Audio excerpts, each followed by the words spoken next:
Welcome back to modulation institute. मैं अनुज मिश्रा आप लोगों को आज कुछ स्पेशल बताने वाला हूं इंजीनियरिंग मैकेनिक्स के बारे में। जैसा कि मैंने आपको लास्ट क्लास में आपको बताया था, मैंने सिलेबस ओवरव्यू में बताया था कि यदि IPU इंद्रप्रस्थ यूनिवर्सिटी के लिए लीड के लिए आप प्रिपेयर होना चाहते हैं, एग्जाम देना चाहते हैं, आप बीटेक करना चाहते हो, तो आपके लिए इंजीनियरिंग मैकेनिक्स बहुत ज्यादा इंपॉर्टेंट है।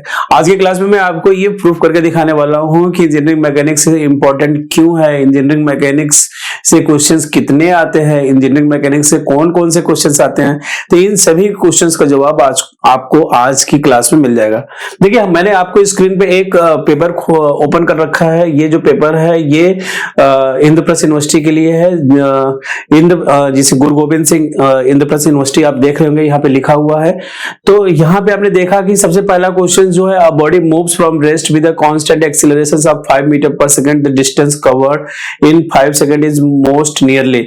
तो आपने वो देखा था, मैंने आपको बताया भी था कि हमारे पास इक्वेशंस ऑफ मोशंस भी होते हैं। वो सब किसमें आएगा? वो सब आएगा हमारे इंजीनियरिंग मैकेनिक्स में। तो ये क्वेश्चंस भी इंजीनियरिंग मैकेनिक्स से है। किससे है ये क्वेश्चंस? किससे है? Engineering mechanics. यदि इंजीनियरिंग मैकेनिक्स आपको आता होगा तो आप आसानी से इस क्वेश्चंस का जवाब दे देंगे। नेक्स्ट क्वेश्चन देख रहे हैं आज की क्लास में। मैं आपको सिर्फ ये दिखाने वाला क्वेश्चंस आ कहां से रहे। नेक्स्ट है, the resultant of two forces is equal to each of the force. Engineering mechanics, यदि आपको पैरेललोग्राम लॉ आता है तो आप आसानी से इस क्वेश्चन का जवाब दे देंगे। नहीं आता है तो फिर थोड़ी सी दिक्कत होगी। तो फिर से हमारे पास क्या है? Engineering mechanics. क्या है? Engineering mechanics. तो इंजीनियरिंग मैकेनिक्स यदि आपको बहुत अच्छे से आती है, इंजीनियरिंग मैकेनिक्स यदि आपको बहुत अच्छे से आता है तो आप सभी क्वेश्चंस का जवाब बहुत अच्छे से देते चले जाएंगे। नेक्स्ट है हिंज सपोर्ट। जो हम बीम पढ़ते हैं, बीम्स में टाइप्स ऑफ सपोर्ट आता है, तो हिंज सपोर्ट पे क्वेश्चंस है और ये भी किससे है? Engineering mechanics. तो कहने का मतलब है कि इंजीनियरिंग मैकेनिक्स जो सब्जेक्ट है वो यदि हम रियल में बहुत ज्यादा चाहते हैं, बहुत ज्यादा इच्छा है कि बीटेक में हमारा सिलेक्शन हो ही जाए लीड के थ्रू IPU में, तो इंजीनियरिंग मैकेनिक्स आज से पढ़ना स्टार्ट कर दीजिए। सब्जेक्ट आसान है, लॉजिकल है, इजी है और हम बहुत अच्छे से इसे कवर कर सकते हैं। ठीक है, इसमें कोई भी डाउट नहीं है कि हमें कहीं भी कोई दिक्कत आने वाली है। कुछ भी दिक्कत नहीं आएगी, सब क्वेश्चंस बहुत ज्यादा इजी होंगे। नेक्स्ट है मोमेंट ऑफ इनर्शिया। फिर मैंने आपसे बोला था कि मोमेंट ऑफ इनर्शिया भी हम पढ़ने वाले हैं, जिसमें मैंने आपको बताया था सेंट्रोइड पढ़ने वाले हैं, सेंटर ऑफ ग्रेविटी पढ़ने वाले हैं, एनर्जी। ये फिजिक्स का भी क्वेश्चन वैसे होता है और हमारे इंजीनियरिंग मैकेनिक्स में भी इसकी बातें हम करने वाले हैं।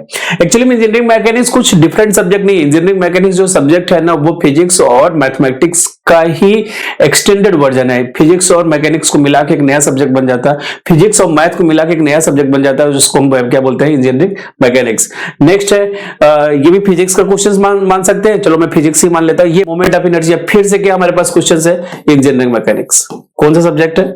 Engineering mechanics. तो इंजीनियरिंग मैकेनिक्स यदि आपको आता रहेगा तो आप आराम से मोमेंट ऑफ इनर्शिया बता देंगे। एक्स एक्सिस, वाई एक्सिस, आई एक्स और आई वाई क्या रिप्रेजेंट कर रहे हैं।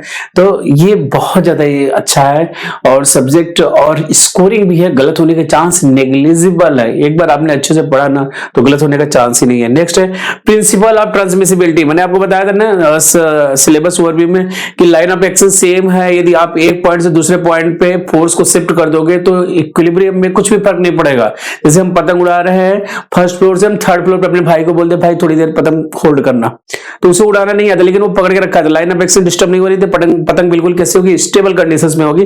तो ये भी इंजीनियरिंग मैकेनिक्स से ही क्वेश्चंस है और बहुत ही आसान क्वेश्चंस है और हम इसको आसानी से इसका जवाब दे देंगे। ठीक है, नेक्स्ट हमारे पास है वॉल्यूम की बातें करेंगे। सेंटर ऑफ ग्रेविटी फिर से देखिए, सेंटर ऑफ ग्रेविटी जो मैंने आपसे बोला था, सेंटर ऑफ ग्रेविटी, सेंट्रॉइड, इन सब चीजों के तो इंजीनियरिंग मैकेनिक्स के क्वेश्चंस बहुत आते हैं। इसका बहुत अच्छा यूज है यदि हमें थोड़ा सा पता हो। देखो सेंट्रॉइड की बात कर दिया, तो ये सब क्वेश्चंस जो है ना बहुत अच्छे क्वेश्चंस आते हैं और इजी क्वेश्चंस आते हैं, समझने वाला क्वेश्चंस आता है। एक बार आप इसको पढ़ लो ना तो गलत होने के चांस नहीं के बराबर है और मैं बहुत अच्छे से आपको डिटेल्स में आपको पढ़ाऊंगा।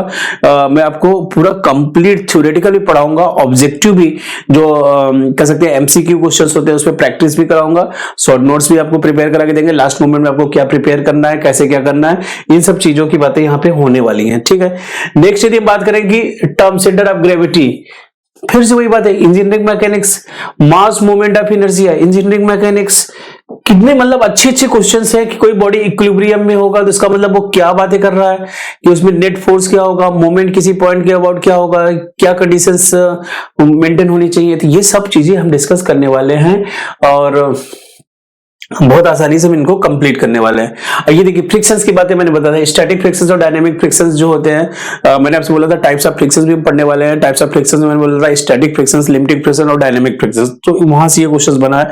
फोर्स की बात कर रहे हैं, ये टाइप्स ऑफ फोर्स मैं आपको दिखाऊंगा, coplanar, non coplanar, concurrent, non concurrent, तो इन सब की बातें हो रही है यहाँ पे, ये different different types of force की।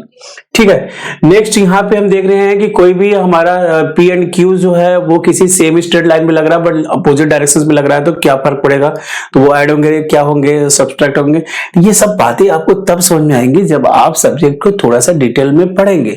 जब हम डिटेल में पढ़ते हैं ना तो ऑब्जेक्टिव क्वेश्चन को बिल्कुल सटीक जवाब देते हैं। लोग ये कहते हैं कि objective MCQ multi choice question जो होते हैं वो आसान होते हैं, उनके लिए बहुत ज्यादा पढ़ने की जरूरत नहीं है, ना किसी एक्स्ट्रा प्रिपरेशन की जरूरत नहीं है। बिल्कुल गलत है।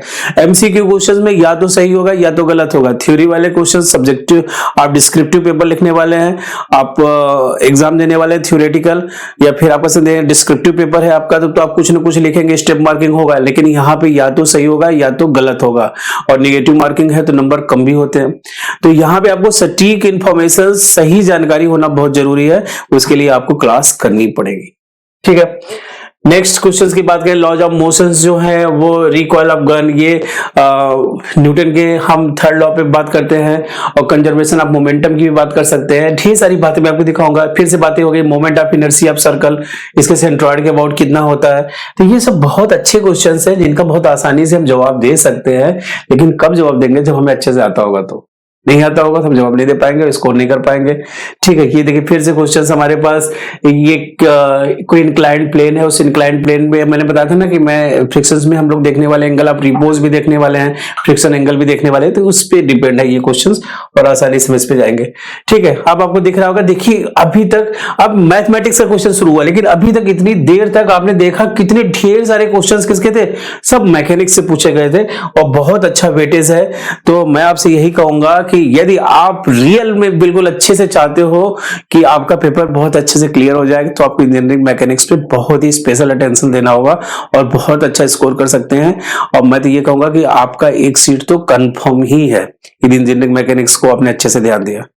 तो बाकी आगे का जो क्वेश्चन है वो दूसरे सब्जेक्ट पे डिपेंड है। तो यहां तक मैंने इंजीनियरिंग मैकेनिक्स के ढेर सारे क्वेश्चंस आपको मैंने दिखाए हैं, और मैंने आपको प्रीवियस ईयर, मैंने स्टूडेंट का नाम तो बिल्कुल ब्लर कर दिया था, लेकिन ये प्रीवियस ईयर इंद्रप्रस्थ यूनिवर्सिटी का पेपर है, जिसमें मैंने बिल्कुल एविडेंस के साथ मैंने आपको दिखाया कि प्रूफ के साथ दिखाया कि ये कितना इंपॉर्टेंट है आपके लीड के एग्जाम के लिए। तो आज की क्लास के लिए इतना ही। थैंक यू, पढ़ते रहिए और मुस्कुराते रहिए।